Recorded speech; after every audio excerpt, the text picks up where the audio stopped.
Glória a Deus. A paz do Senhor, meus amados. Amém. A paz do Senhor, meus amados. Amém. Podeis tomar os vossos assentos.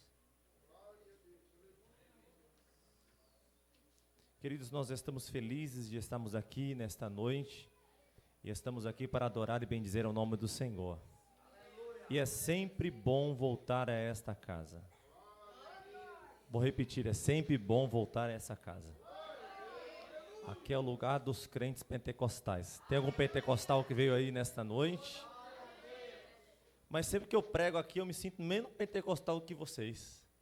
Eu falei, Jesus, eu tenho que aprender com esses irmãos. Pastor Lucas, obrigado pelo convite. Bispa, Deus abençoe pela confiança. A todos os nossos irmãos e amigos que temos aqui, que construímos durante esse tempo, nós louvamos a Deus pela sua vida, amém? Louvar a Deus também pela vida da minha esposa. Cadê a irmãninha? Foi arrebatada. Ah, ela tá ali, já volta.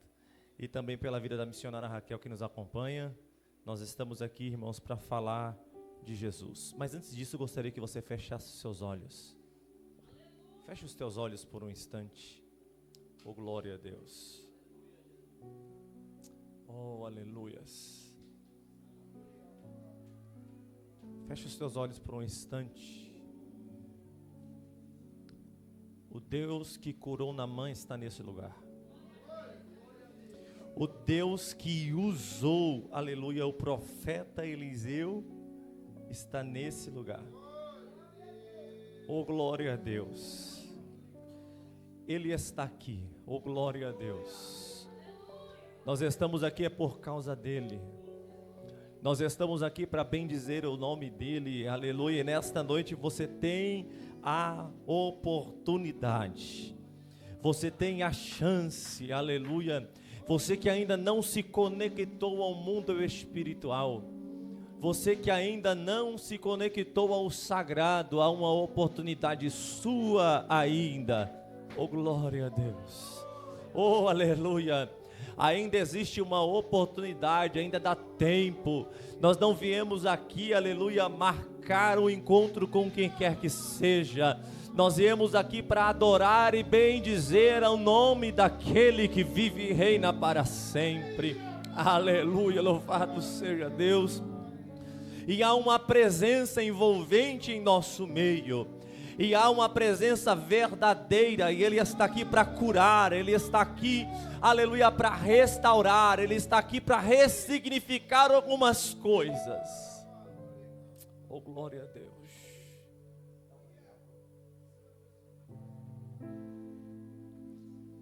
Eu navegarei no oceano do Espírito. Com os olhos fechados, continue. E ali adorarei ao Deus do meu amor.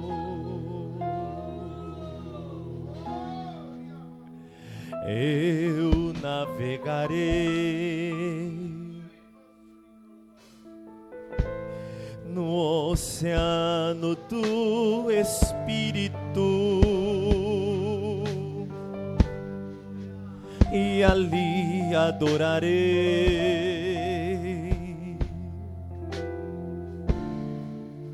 ao Deus do meu amor.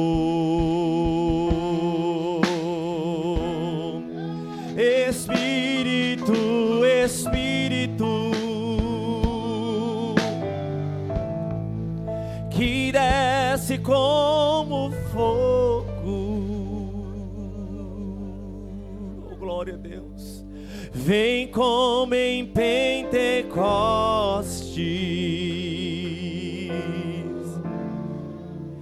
e enche-me de novo.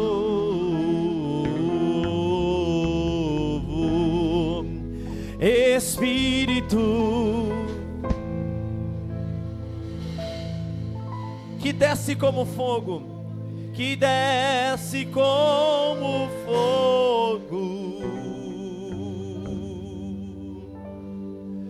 Vem como em Pentecostes e enche-me de novo. Para terminar, eu adorarei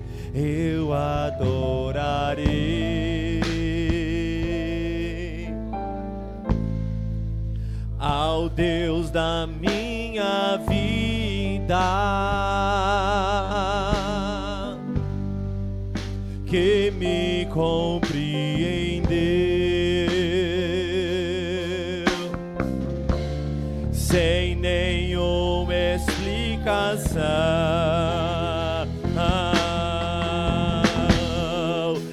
Espírito, Espírito, que desce como fogo, vem como em Pentecoste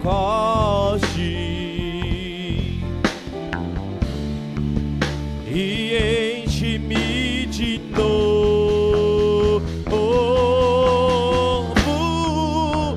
Espírito, Espírito, que desce como fogo,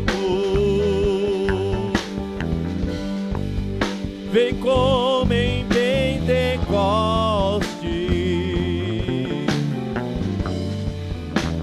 e enche-me de novo. Aleluia. 2 Reis, capítulo 5, verso 1. Glória a Deus. 2 Reis, capítulo 5, verso 1. Prometo que não vou me demorar. Louvado seja o nome do Senhor. Eu estive orando desde quando recebi o convite.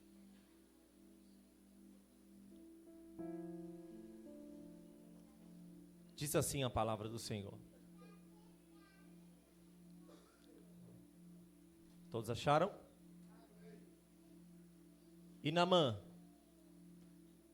capitão do exército do rei da Síria, era um grande homem diante do seu senhor e de muito respeito, porque por ele o Senhor dera livramento aos sírios. E era este homem herói valoroso, porém herói valoroso, só até aí, pode tomar no seu assento, aplaudindo a Jesus.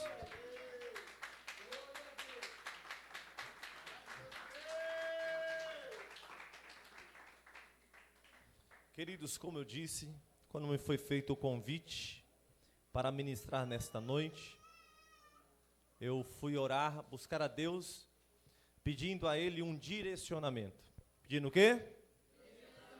E eu preciso aí, irmãos, de 30 minutos do seu tempo para poder ministrar essa palavra. E eu acredito, eu sou o 4º pregador, certo? Já passaram 3 antes de mim. E eu acredito que os 3 contaram a história, sim ou não? Todos os pregadores que pregam sobre um tema, e quando ele é um tema histórico, eles vão passar pela história. Então eu quero fazer uma pergunta bem didática e rápida. Você conhece a história? Levante a sua mão, só você que conhece a história. E a história, em um resumo muito amplo, é de um homem general chamado Naamã, que era valoroso, porém leproso. Ele ouviu falar através da sua serva que havia um profeta em Israel que podia dar um jeito naquela lepra. E ele vai até lá. O profeta manda ele lá se lavar no Rio Jordão. Ele resiste, se lava, dá 7 mergulhos e é curado. Em resumo é isso, né? A história diz isso. E quando Deus me deu a direção para ministrar, Ele me deu uma direção. Eu já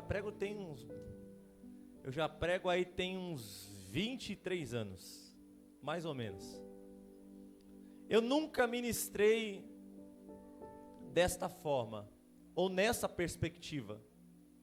Porque se todos nós já conhecemos a história, se todos nós conhecemos o enredo, se todos nós já conhecemos essa história triunfalista, que era alguém leproso que termina a história curado. Então nós precisamos não mais saber da história, não mais falar, pelo menos hoje, da história. Nós precisamos individualizar os personagens e falar sobre eles. E aprender quais as lições que o Espírito Santo quer nos ensinar, porque nós vamos sair daqui tratados pelo Espírito Santo de Deus. Quantos querem sair tratados por Deus? Para isso você só precisa me emprestar a sua atenção e o seu coração. Amém, amados? Vamos falar um pouco do personagem principal. Quem é o personagem principal? Naamã. E quando eu olho para a vida de Naamã, eu entendo que ele era um herói de guerra. Eu entendo que ele era alguém, queridos, que estava muito bem resolvido com aquilo que ele fazia, mas que tinha um problema, que provavelmente só os de casa sabiam. Como ele era um general, provavelmente ele usava uma armadura ou uma roupa de guerra, que impossibilitava que todos soubessem do seu problema. Lembrando que esse contexto, queridos, é um contexto sírio. Não existia a lei de Moisés lá. Não existia a lei do leproso. Ele não precisava se ausentar. Porque lá não era o povo de Deus, era o povo sírio. E ele era alguém, queridos, que mesmo com a sua lepra, era um grande general. Mesmo com o seu problema, ele era alguém que dava conta do recado naquilo que ele tinha sido escolhido para fazer. E se você ver o versículo 2, vai dizer que por ele o Senhor dera, aliás, no versículo 1, por ele o Senhor dera a vitória. Ou seja, o Senhor usou um leproso para dar vitória. Aleluia. E esse general, queridos, que tinha uma parte da sua vida muito bem resolvida, tinha outra área que não estava nada resolvida, possuidor desta lepra. Mas eu vejo em Naamã uma pessoa, queridos, que recebe, preste atenção, uma direção. Ele recebe o quê? Ele recebe uma direção, uma hipótese de cura. Lembrando que ele não era judeu, ele não conhecia o Deus de Israel a fundo. Ele recebe uma hipótese. E o que eu admiro na Naamã, que por mais que ele não sabia como seria, que por mais que ele não sabia o que ele iria encontrar pelo caminho, ele estava dizendo: se existe uma hipótese, eu vou atrás. Se existe uma chance de eu ser curado, eu vou atrás para resolver. Deus quer nos levantar nesta noite, louvado seja Deus. Deus quer nos levantar, mas para isso nós precisamos nos levantar primeiro. Se existe uma hipótese, eu vou atrás dela. Era alguém, queridos, que poderia ter convivido com aquela lepra até a sua velhice, ou no máximo até morrer numa batalha, mas não, ele recebe uma chance, e ele agarra essa oportunidade. Sabe quem sairá vitorioso dessa campanha? Aquele que abraçar as oportunidades que vão bater na sua porta, louvado seja Deus. Ele abraçou a oportunidade. Ele abraçou a oportunidade. E ele vai atrás, irmãos, porque qual é o nosso grande problema? A gente até crê, mas crê parado. A gente até crê, mas não vai avante. A gente até crê, mas quer que as coisas cheguem até a gente. Mas não, queridos, o que Deus está dizendo é o seguinte: vou eu te dar uma direção e é você que vai caminhar até ela. Esse personagem principal, irmãos, é alguém que na hipótese sai, faz uma viagem, chega lá, irmãos, é recebido de uma forma que ele não gostaria, que ele não era acostumado, porque se necessário for, queridos, Deus vai nos permitir, irmãos, ser tratados do jeito que precisamos. Ele não é tratado com honra, porque não era o lugar dele. Ele recebe uma ordem, e ele hesita a cumprir uma ordem profética.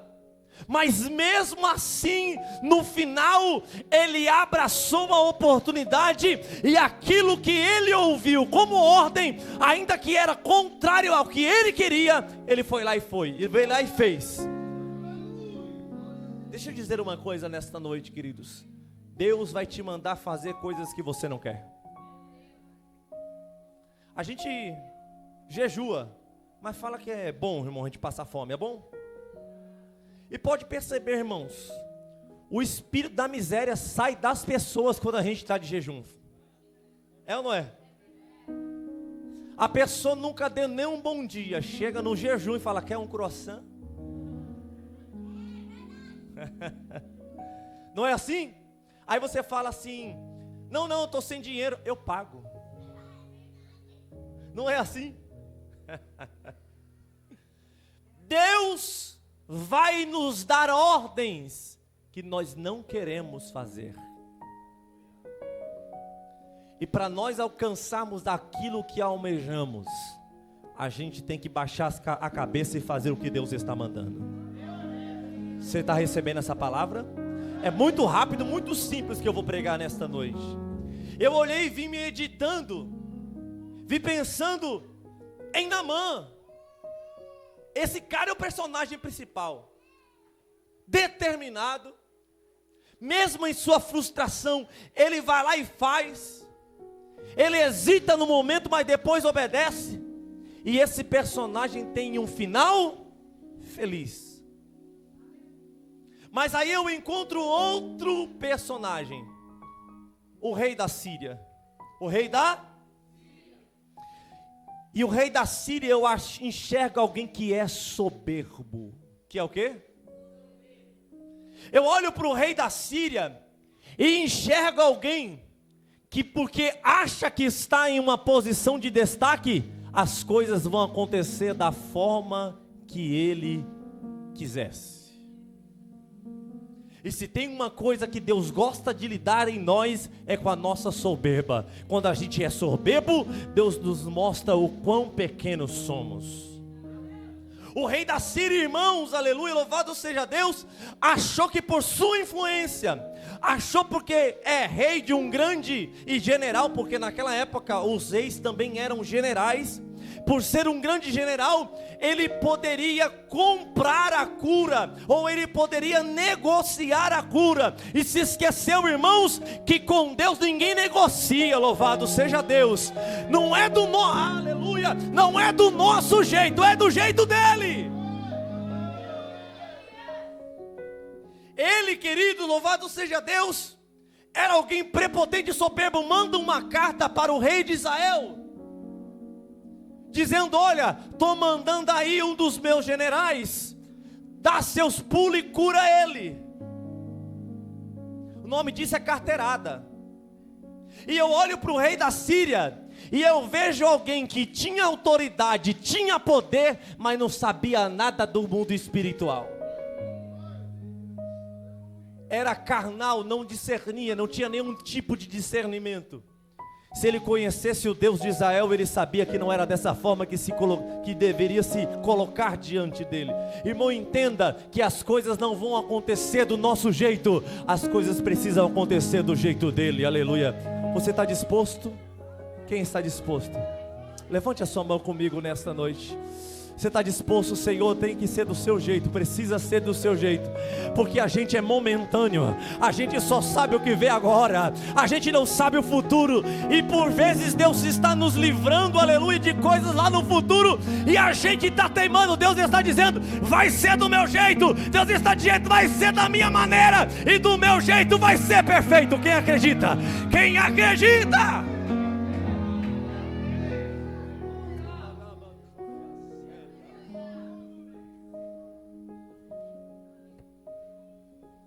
Mas Mas eu também vejo nessa história alguém que a Bíblia não vai intitular, não vai dar nome. Era uma israelita, uma jovem, uma serva.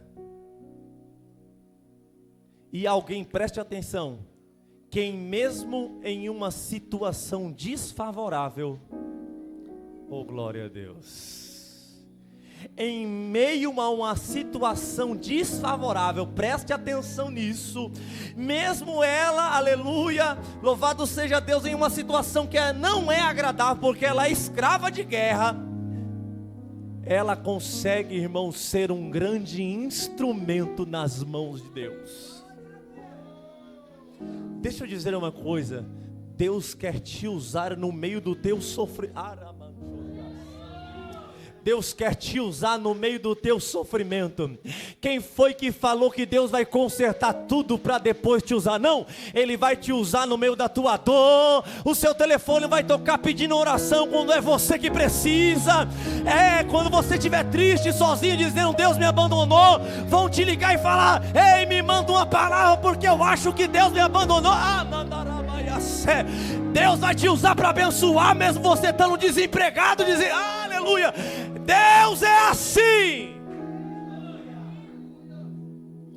Deus é assim, queridos.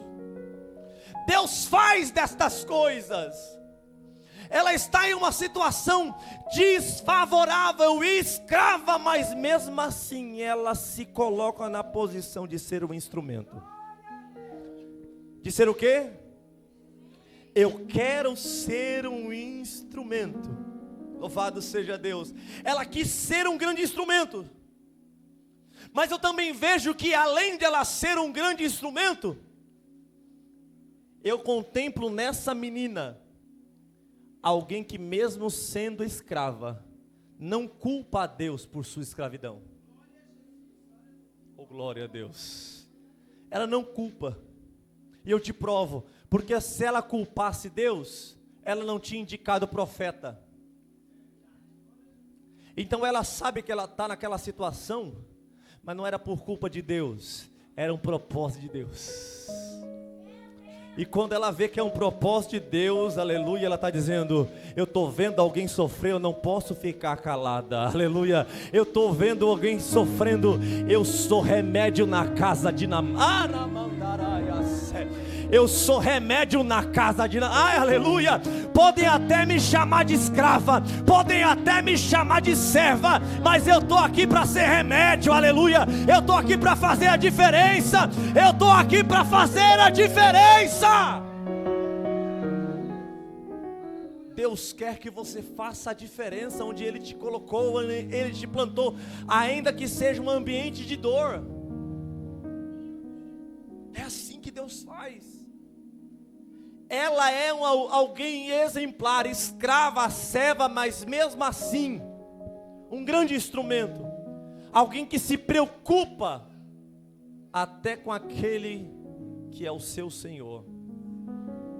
Eu vejo uma jovem, essa jovem é demais. Mas eu também vejo nessa história um homem chamado Eliseu. E se nós fôssemos colocar o currículo de Eliseu, eu precisaria pelo menos dos 7 dias da campanha. Tinha que cancelar com os próximos pregadores. E ainda ficar faltando para a próxima. Se fosse para colocar as histórias de Eliseu, ia ficar muito extenso. Mas quando eu estava estudando, irmãos, Deus me disse algo muito forte. Que Eliseu nessa história é o grande homem de Deus. E que ele, irmãos, era alguém que tinha em seus lábios uma palavra profética. Vou repetir. Eliseu tinha em seus lábios uma palavra profética. Deixa eu dizer ainda mais. Esta palavra mudaria a vida de um homem. Oh, glória a Deus. Deus está te escolhendo para colocar em seus lábios hoje uma palavra profética. Vou repetir. Deus já te escolheu para colocar em seus lábios uma palavra profética, e a palavra que Ele colocará na sua boca vai mudar a vida de alguém. Aleluia, louvado seja Deus. Eis Eliseu, alguém especial, mas não, queridos, apenas por ser alguém com uma palavra profética. Preste atenção, que Deus me disse: Eliseu foi usado por Deus para tratar Naamã do jeito que ele precisava ser tratado. Vou repetir. Eliseu foi usado para tratar Naamã do jeito que Deus queria tratá-lo. Sabe qual é o nosso problema, Lucas? A gente passa a mão na cabeça de quem não deveria passar. Sabe qual é o nosso problema? Que por vezes Deus quer justiça e a gente quer misericórdia. E sabe por que muitas pessoas não mudam de vida? É porque não são tratadas da forma que precisam. Sabe que Naamã precisava, além de ser curado da lepra, Naamã precisava ser curado do seu orgulho. Oh, glória a Deus! Ele precisava ser tratado no caráter, porque ele esperou que quando ele chegasse na porta do profeta, o profeta lhe receberia com honra. Ele esperou que ele ia chegar com honras militares. Ele esperou que seria do jeito dele. E ele esperou também que o profeta saísse lá de dentro da casa dele com um óleo ungido santo, e que passasse nas feridas dele e ele fosse curado. Então eu vejo soberba, e eu vejo que Naamã nem conhecia Deus e já queria submeter a vontade dele, a vontade de Deus a dele. Deus precisava tratar com Naamã primeiro. E não tem jeito, irmãos. Aprenda uma coisa: antes de Deus fazer um milagre na nossa vida, Ele vai nos quebrar se necessário for. Ele vai arrancar de nós o nosso orgulho. Ele vai arrancar de nós o nosso eu faço, é do meu jeito. Não, não é do seu jeito, é do jeito dele. Louvado seja Deus. Eu vejo Eliseu com esse feeling, com essa sensibilidade, queridos, de tratar Naamã. Eu repito, foi Deus que me disse. Eliseu foi usado para tratar Naamã da forma que ele precisava ser tratado por Deus. E eu faço uma pergunta, amada igreja, olhando para si mesmo: como Deus precisa te tratar?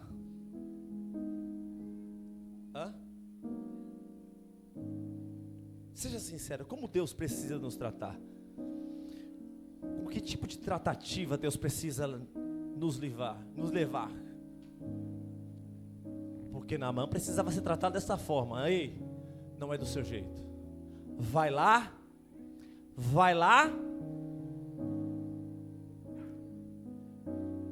e se banha. Naamã também entendia, queridos, que por causa do seu status e por causa do dinheiro que ele estava levando, provavelmente dado pelo rei, as coisas poderiam fazer da forma que ele queria. Entenda, queridos, nunca o nosso dinheiro vai mudar a Deus. Nem que você seja rico como Lucas.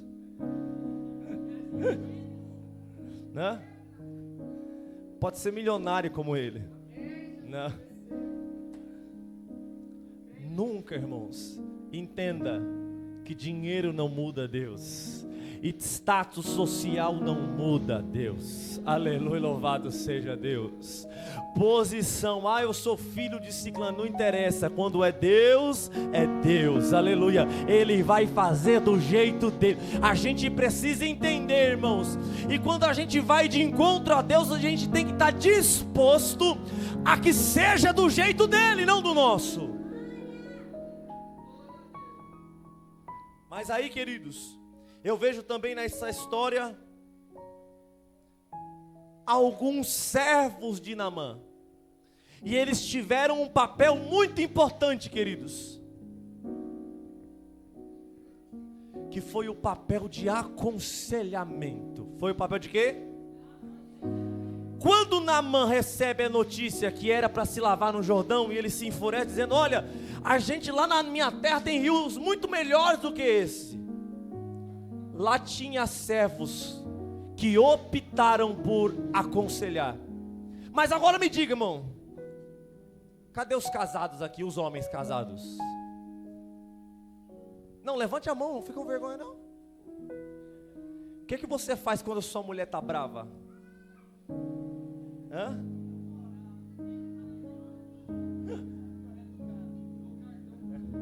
Dá o cartão para ela. Essa aí é boa dica. Você é o típico marido que quando vê que a onça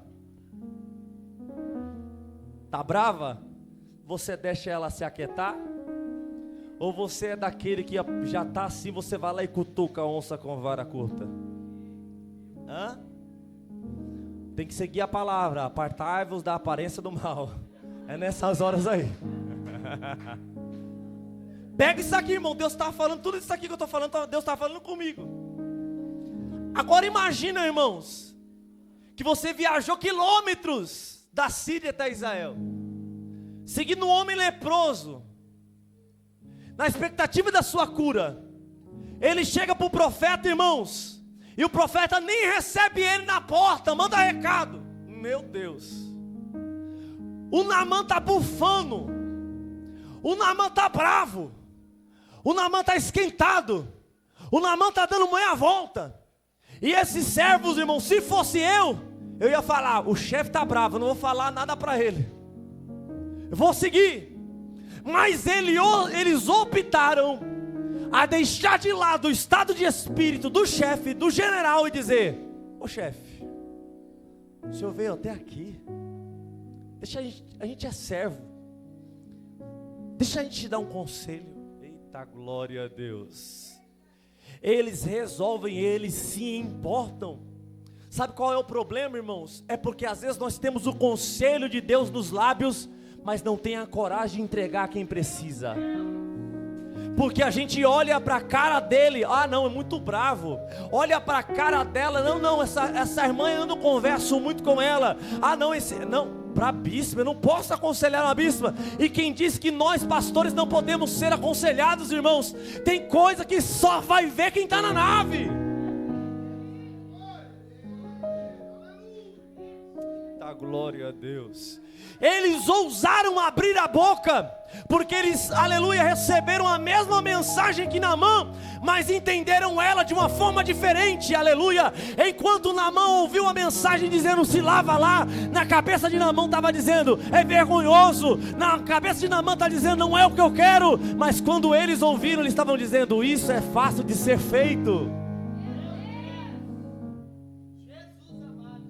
É ou não é? Naamã estava dizendo: é um absurdo. Não veio, não me ungiu, não me cumprimentou, não ajoelhou, não deu continência. E ainda mandou me banhar aqui nesse rio Tietê. Não era tão sujo assim não. Nesse rio. E aí os camaradas ouvindo a mesma coisa, dizendo: o profeta não pediu dinheiro, não pediu propina, não pediu status, mandou um recadinho e pediu para esse homem todo leproso para dar 7 mergulhinhos. Não é para atravessar o rio a nado não, era para dar 7 mergulhos. E o camarada cheio de lepra não quer fazer. Ah não, nós vamos aconselhar ele.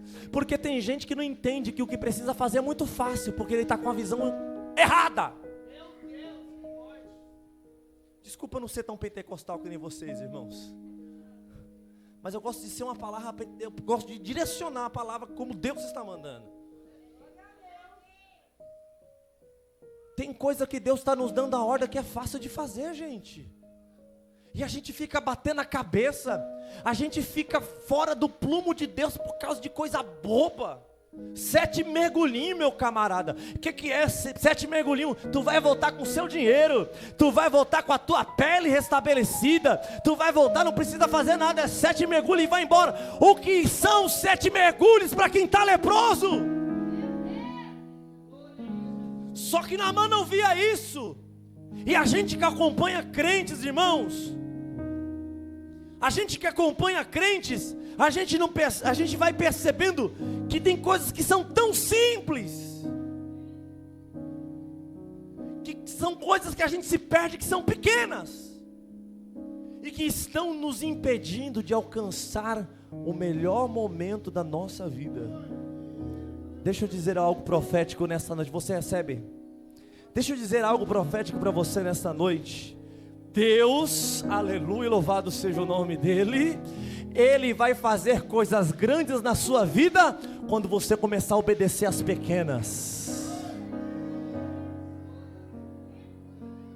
Coisas pequenas, um jejum por semana, Lucas. Um jejum por semana, um culto por semana, uma campanha por semana. E a gente está batendo a cabeça, mas Deus vai levantar o servo. Entende, irmão?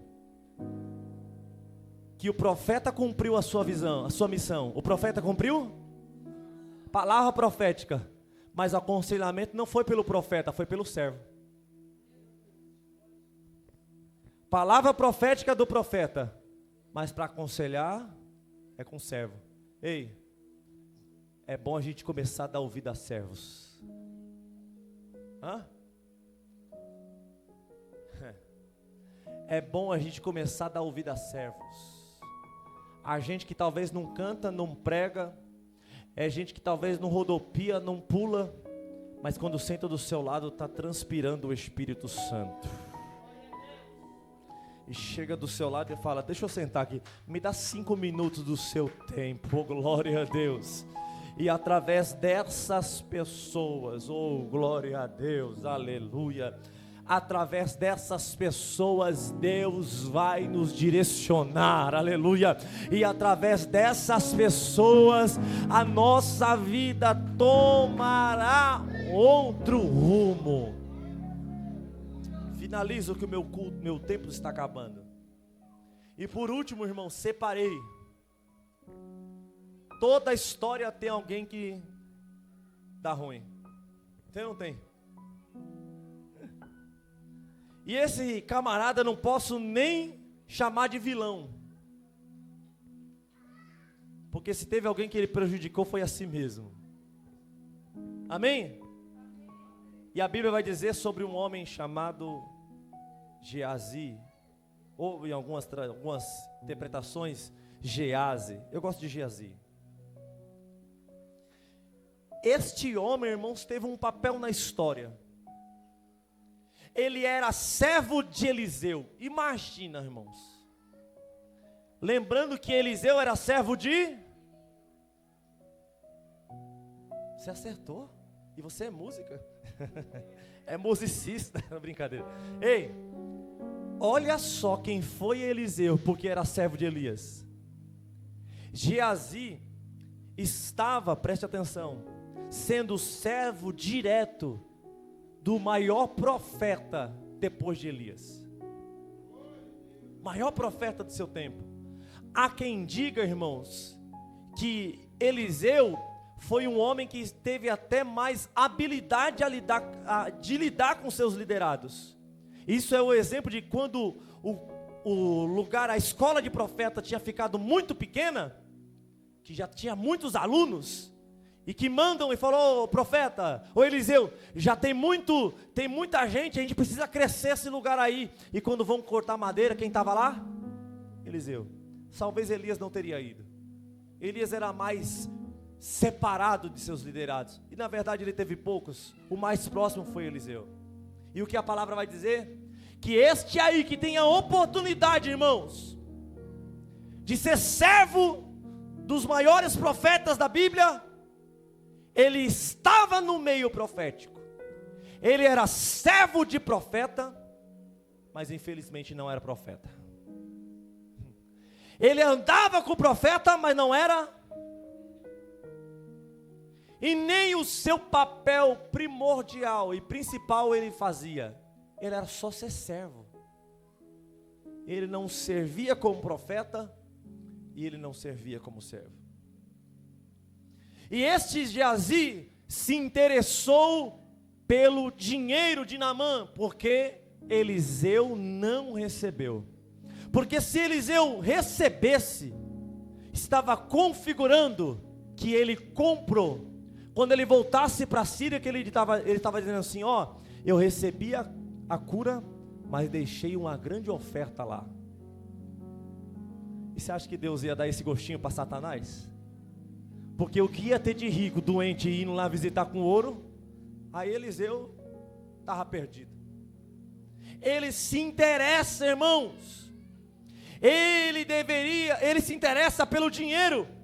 E ele que deveria viver uma vida profética, nos padrões proféticos, tem a sua visão deturpada. E o que ele faz, queridos? Ele se interessa pelo dinheiro de Naamã. Ele mente em nome do dinheiro. Ele pega o dinheiro. Porque quando a gente quer pecar, irmãos, a gente se esquece que Deus está vendo tudo. Ou a gente tenta se enganar. E ele fala, eu estou fazendo isso aqui, Eliseu não vai nem saber. Quando ele chega, Eliseu falou, tu pegou, né? Foi tu, né, Satanás? Eu sei que tu pegou. E agora porque você pegou, você vai ficar leproso. Você vai ficar? E aí eu procurei, irmãos, entender qual foi o fim da vida de Geazi, ou de Geazi.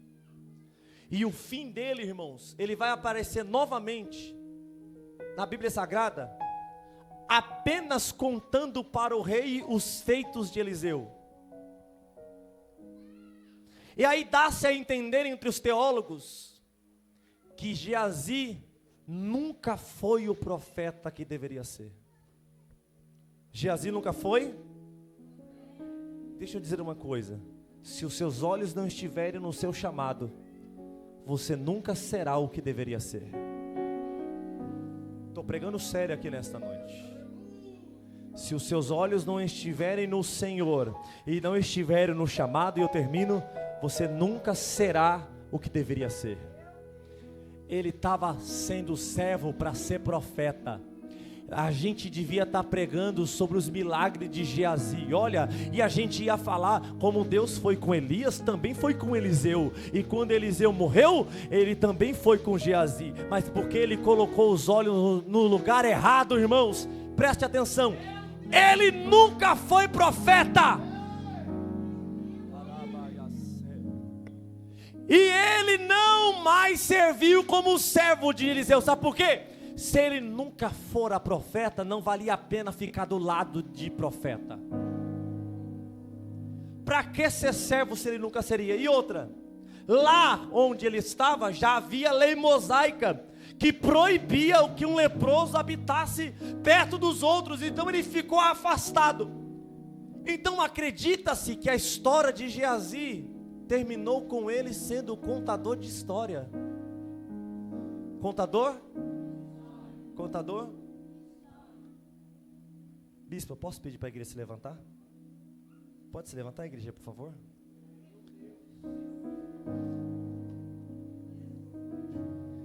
Mas sabe qual é a grande questão, queridos? Não é problema ser contador de histórias. Eu gosto de uma história. O problema é que Geazi terminou a sua vida sendo contador de histórias, mas da história dos outros. Ele viveu a sua vida contando as histórias de Eliseu, porque ele não pôde viver a sua própria história com Deus. E por que ele não pôde viver? É porque ele colocou os olhos no lugar errado. Deixa eu te fazer uma pergunta. Quando você envelhecer, ou você que já não está tão novo, e quando você estiver bem velhinho, quais histórias você vai querer contar? As suas ou as dos outros? Quais histórias o pastor Michael vai contar quando tiver jubilado? As minhas experiências com Deus ou as experiências dos homens que eu seguia? Não, queridos, é tempo de nós buscarmos contar a nossa própria história. Aleluia, louvado seja Deus. Não seja contador das histórias dos outros. Jó disse: Antes eu te conhecia de ouvir falar, mas agora os meus olhos te veem, Senhor. Hein? Eu te conhecia só de ouvir falar, eu achava bonito falar do Senhor, mas agora não, Senhor. Os meus olhos te veem. Eu tenho a minha história. Fecha os teus olhos, por favor.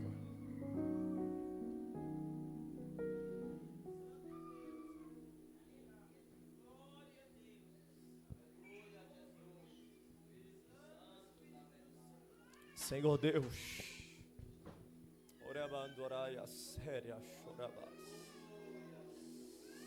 nós